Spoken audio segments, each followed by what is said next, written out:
This is Tim Staton with Tim Stating the Obvious. What is this podcast about? It's simple.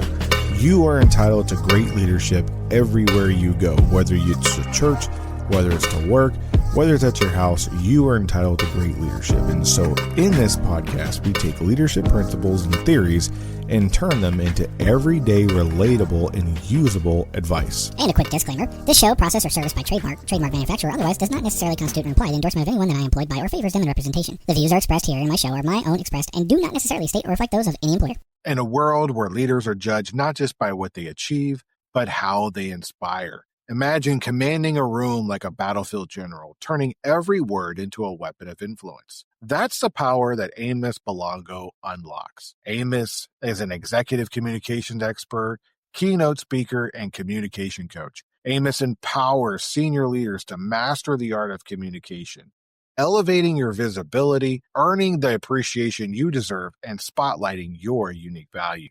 With 18 years of coaching elite military officers, Amos brings battle-tested strategies to transform your presence. Today, we're focusing on intergenerational leadership and the power of communication. So, Amos, welcome to the show. Thank you, Tim. Hey, so my first question for you is, what really got you into the communication coaching space? You see, Tim, one of the greatest things any person, any human being can have is the ability to be able to communicate and connect.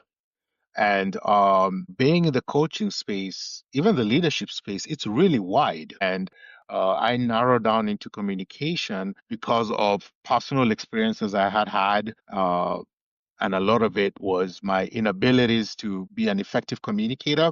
And through learning how to become an effective communicator, I realized that, if you're going to lead people, communication is it's a center, it's a core of being able to be a great leader, because you can have a great message, but if you can't communicate it, that message is dead in the water.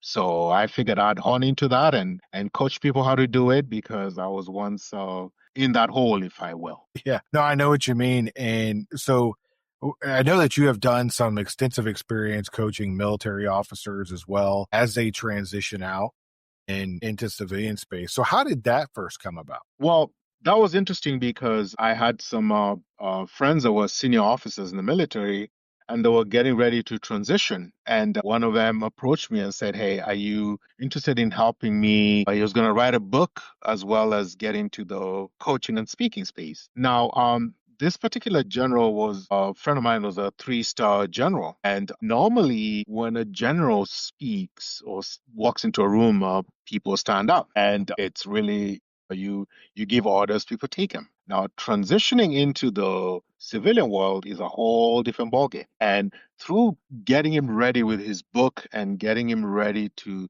transition into the civilian world, it was very clear that this is something that a lot of flag officers, if I will, need. And that's how I started off. And, he was able to get his book out and able to understand that, because he had basically spent all his life in the military. And that transition was smoother for him because we went through really as clearly and as vividly as can be how the workplace looks like and what are some of the things he's going to be dealing with in the workplace that he doesn't deal with in the military. So, and I've enjoyed doing this because it's almost like having folks be able to unlearn and then relearn what they didn't know. So yeah. Yeah, no, that's a great point that you have. Unlearn and then relearn what you didn't know.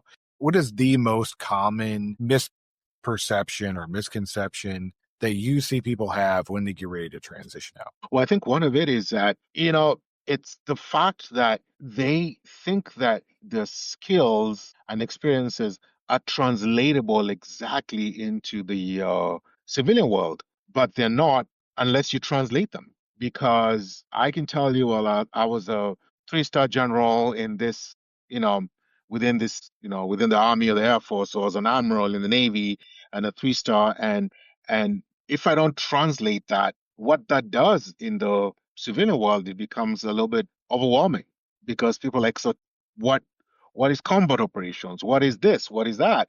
And so I think the biggest challenge I see is, how do you translate what you have learned over the years to the civilian world, because in the military world, it translates itself. If I'm a two-star talking to a three-star, or one-star talking to a three-star, they get the lingo, they get what it is, but the civilians have absolutely no idea. And a lot of times, a lot of flag officers miss opportunities in the civilian world simply because people are just intimidated by their experiences. And I look at it as, if you're a flag officer, you're a general, an admiral, you're essentially as a CEO of a company. That's really how I look at it. And if I can translate that and your accomplishments in that way, then it really sets you up for success in the civilian world. No, that's a great point and a great way to take a look at it. I agree with you. Flag officers are pretty much like CEOs, at very varying different levels. So it's interesting that you've been working with senior flag officers, and lately there's been a lot of talk about the intergenerational gap that's in the workforce. You have the boomer generation that's getting ready to retire. Then you have, Generation X that's in the workplace, but they're getting ready to come out. You got the millennials and you have Gen Z coming in. And there's a big issue with communication in the workplace. So is that something that you're finding as well? This has been, if I can put it in as simple terms as I can, is this has been one of the most exciting times for me in my career, because we're looking at a wide spectrum of folks. You got the Gen Zs, the Gen Xs, the baby boomers, and what this is doing, it's either getting people to think differently and adopt, or try and use your essentially strategies that you've learned in the 60s, 70s, 80s, and 90s towards, for example, the Gen Zs. And that is a recipe for that plane will just not take off. Because what we're dealing with here is a very interesting intergenerational gap where at the palm of your hands now, you have more computing power than the computing power that sent the Apollo mission to the moon, to space. And so the younger generation is thinking fast, moving fast, expecting things fast. Additionally, you've got the folks who are essentially in leadership right now, who that's not the way they came up the ranks. That's not the way they came up in the companies.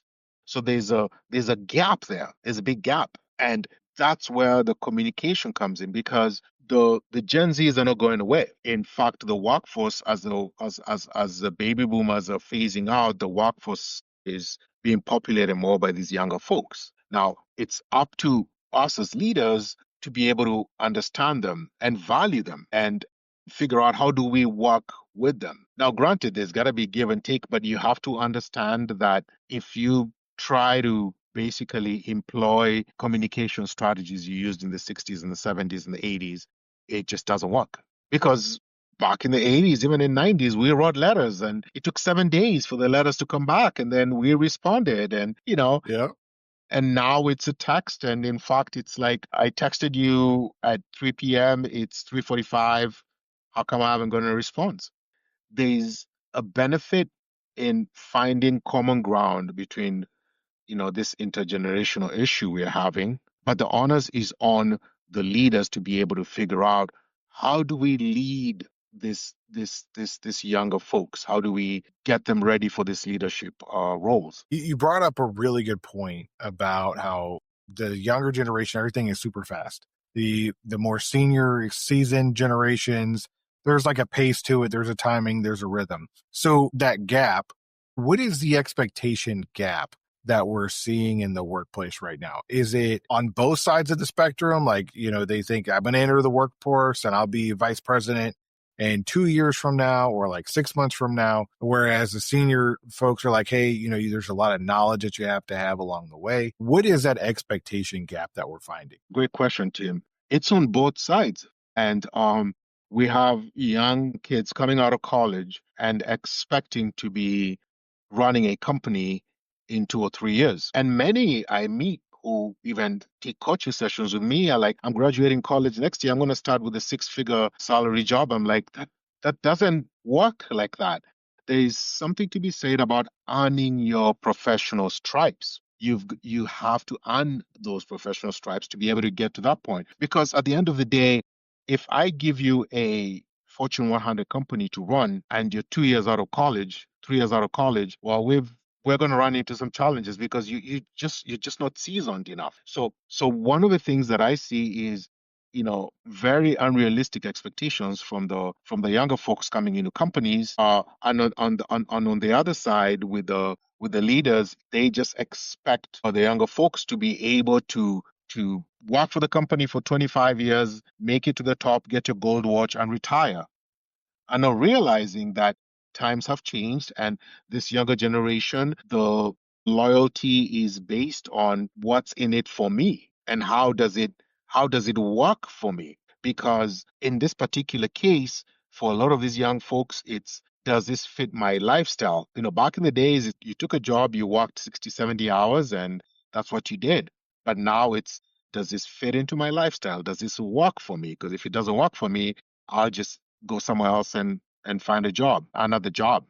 And when that doesn't work, I'll just get into the gig economy. And there's so many ways to make money now that, as a leader, you can't hold people hostage with a paycheck anymore. You have to create the environment where they are able to thrive, where it's conducive for them. Are they able to come to work with their pets? Are they able to take time off whenever they need to? Are we valuing their opinions? Are we listening to them? So it's there's just a lot of conversations that need to be had on both sides to be able to establish this is kind of where we meet in the middle. Because I know that I'm not going to expect you to come in and work for the company for 20 years and become CEO. But on the other side, I also know that I'm not going to come in and in 2 years become a CEO. So what's the middle ground? And I think also for this, the younger folks is, how are you painting the real picture of what it takes? Is there upward mobility within the organization? And are you placing value just on monetary compensation, or are we also looking at the culture within the workplace? Because as a leader right now, and what I'm telling many leaders is, you could offer, a Gen Z $1,000 a year, that they won't take it. Someone else will offer a culture that fits them and they'll go for the culture. So you brought up a lot of really good points. So we're going to backtrack here a little bit. So it was so much. I was like, I didn't want to interrupt because you're on a roll. But so it was interesting you brought up the whole six-figure thing, because I was at the firing range the other day, and I overheard an instructor talking with a guy who worked at an insurance company in Hartford. And they were talking about how so many kids these days, and I call them kids, but they're really young adults, are getting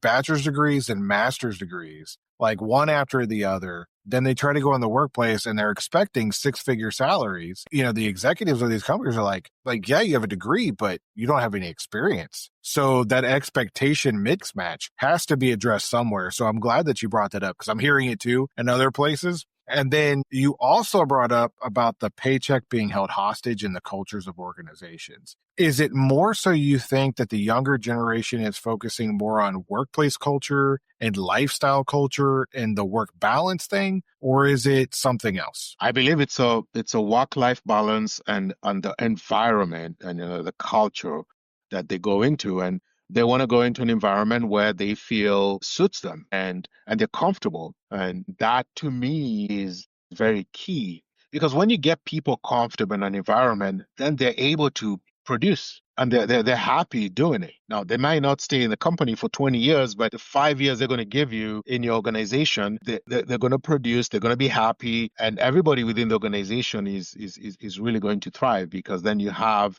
a culture that lifts everybody up, where everybody is comfortable. And as simple as that sounds, Tim, that's a very difficult thing to do, especially if you're stuck in a culture of come in and grind and put 80 hours and go home, and I'll call you on the weekend at 3 a.m. Yeah, no, I'm with you. Yeah. That's the culture I grew up in. You work, 90 plus hours, and then you still work on the weekends at times. And that's just what you do, because that's what's expected.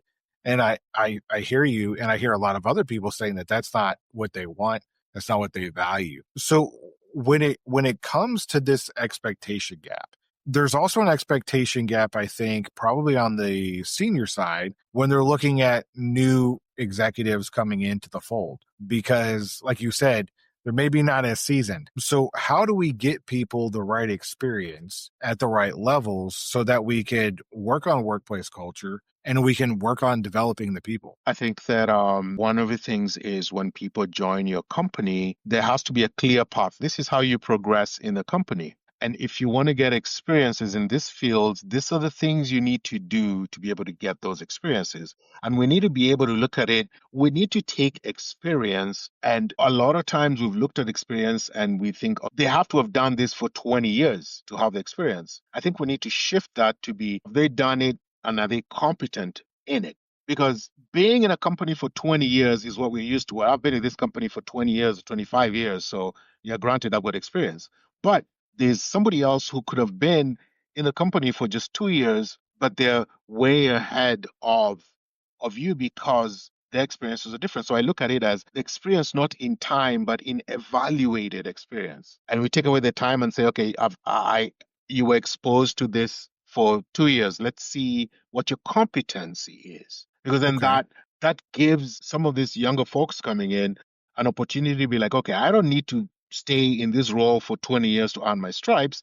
I just need to be competent. But the competence comes with a certain level of experience and a certain level of time, but it doesn't have to be the 20, 30 years. Because another thing is, think about it. We have to move at the speed of business. Look at AI and look at the way business is moving. We can't afford, back in the days, yeah, you were in a role for 30 years, but now, everything is changing so fast that what you're learning today could be different tomorrow. Yeah. And we need to be able to move fast enough and adopt fast enough. And I think the key word I'm looking for here is adoption. How can we adopt to the speed of business, to the speed of how things are moving in the world? Yeah, no, that's a great point. And so when we talk about speed and we talk about, adoption and how do we get to the speed, it always brings up ethical questions for me because with AI, with trying to be first, with trying to be fast, it always has the risk of falling off on ethical sides on either way.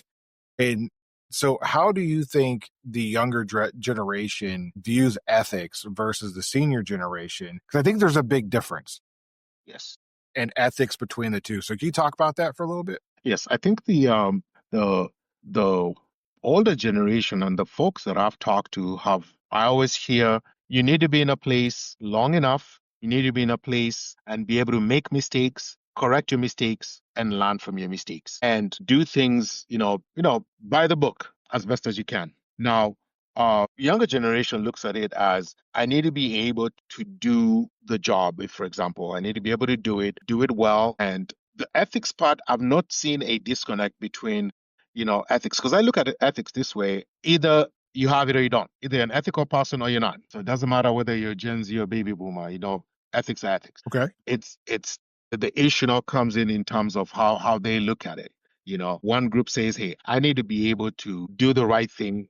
Another group says, I need to be able to do the right thing, but to be able to do the right thing, I need to have been in a place long enough to be able to do the right thing. So that's kind of how I look at it. But I think that I've never met any young person, and I coach quite a few of them who I've never seen a disconnect in ethics between a baby boomer and a Gen Z, for example. No, Yeah. that's good because there's conversations out there especially with the amount of information that's coming out there and the amount of information that's at someone's fingertips. And just because you can do something doesn't mean you necessarily should do something. Right. Right.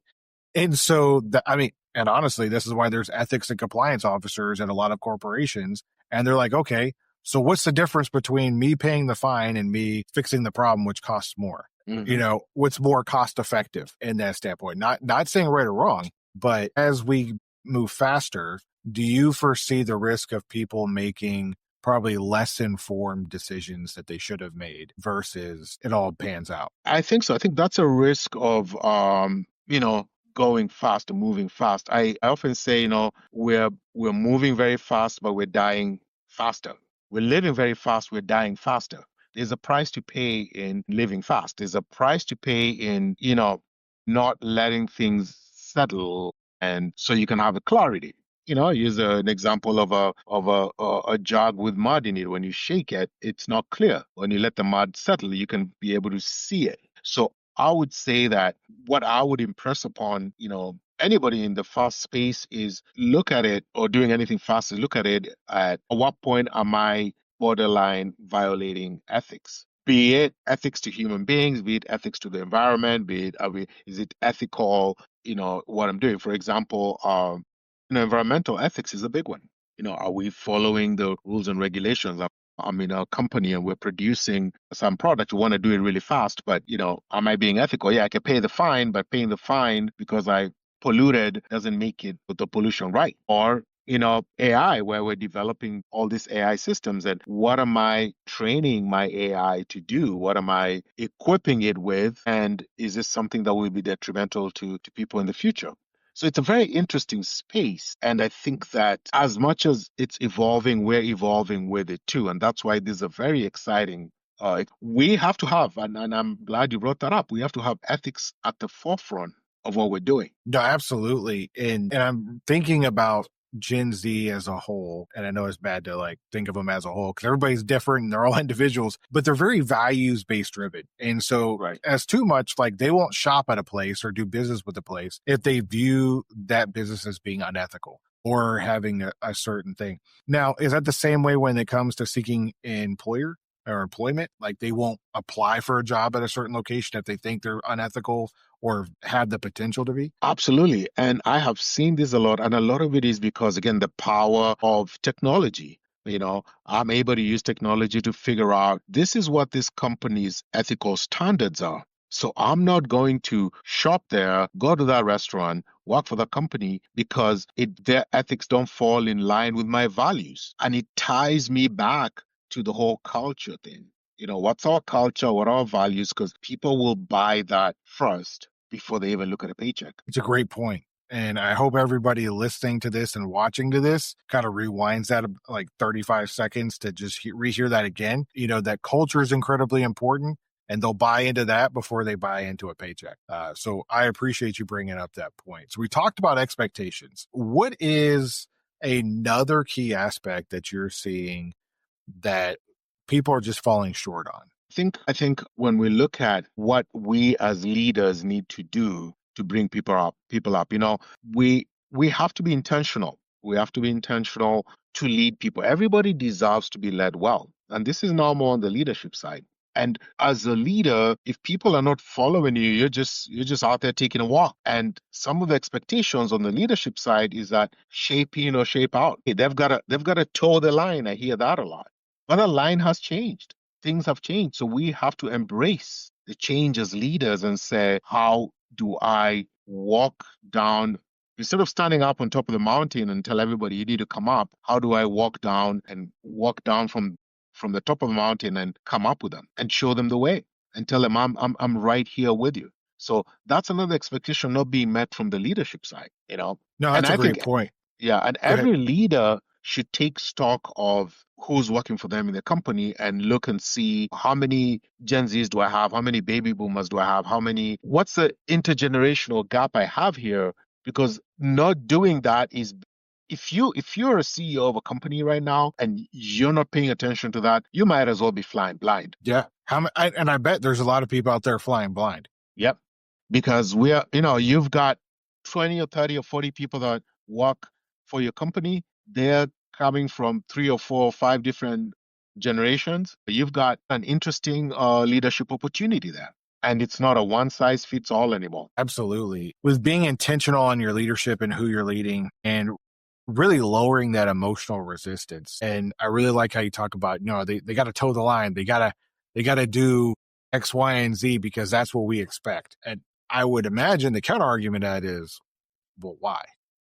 Can you explain why? Is it because it's what we've always done, or is there actual reason? Right. Mm-hmm. So with being intentional about who we lead and how we're leading them, when it comes to communicating with all different types of people, right? Email's been around for 50 plus years. We talked about letters, text messaging. What is the biggest issue that you see in that gap with communication? Well, I think that many people make a mistake of saying that, hey, I communicated, and you get down to it, it's like, oh, I sent the emails, I sent the messages, I communicated. You didn't communicate. You just put it out there.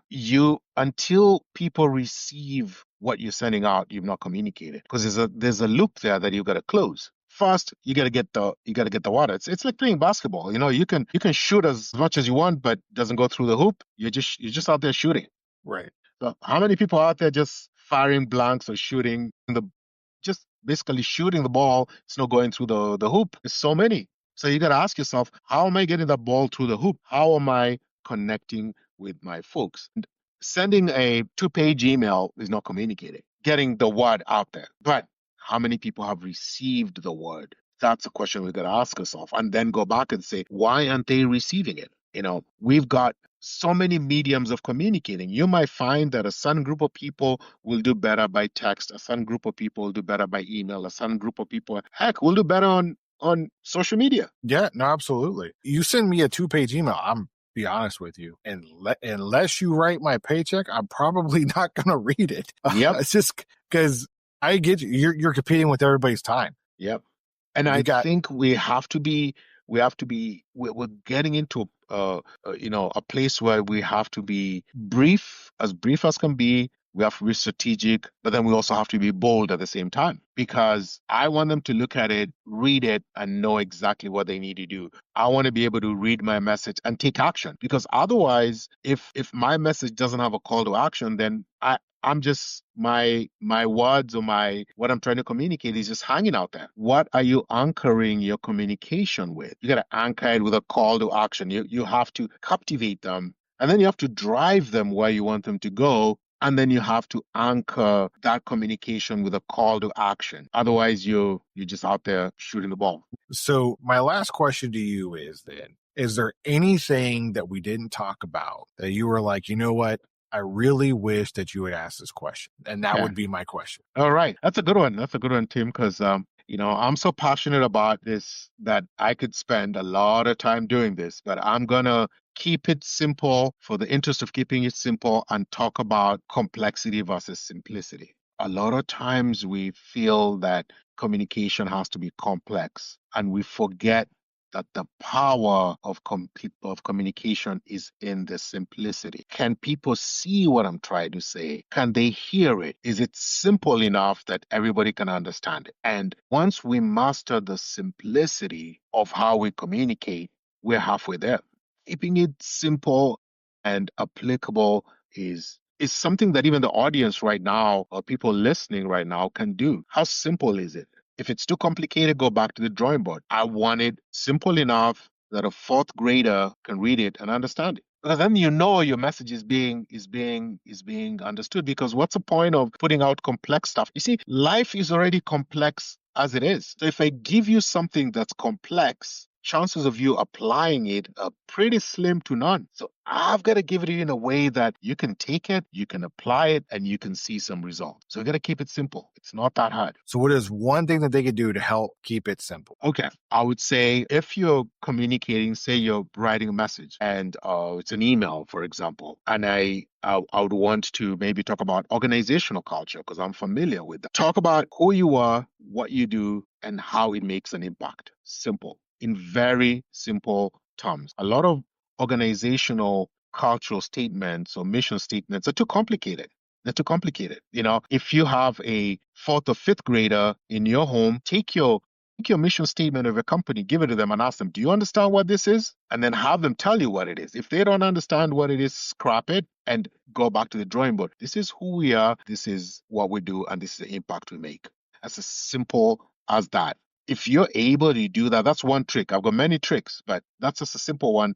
Find a 4th to 8th grader, give them a mission statement, see if they understand what you do. If they don't, then go back to the drawing board or give me a call. I'll help you with that. I know tons of people are going to have questions. They're going to want follow-ups with you because intergenerational leadership is hard. And intergenerational leadership is even harder to meet with everybody to where they're at. Oftentimes, we want people to talk to us to where we're at. And as leaders, like you said earlier, we got to go down to where they're at and communicate with them. So Amos, I really appreciate you being on the show today, and everyone's going to be able to reach out to you. So thank you so much for being here and sharing your knowledge. Thank you, Tim. It's been my pleasure.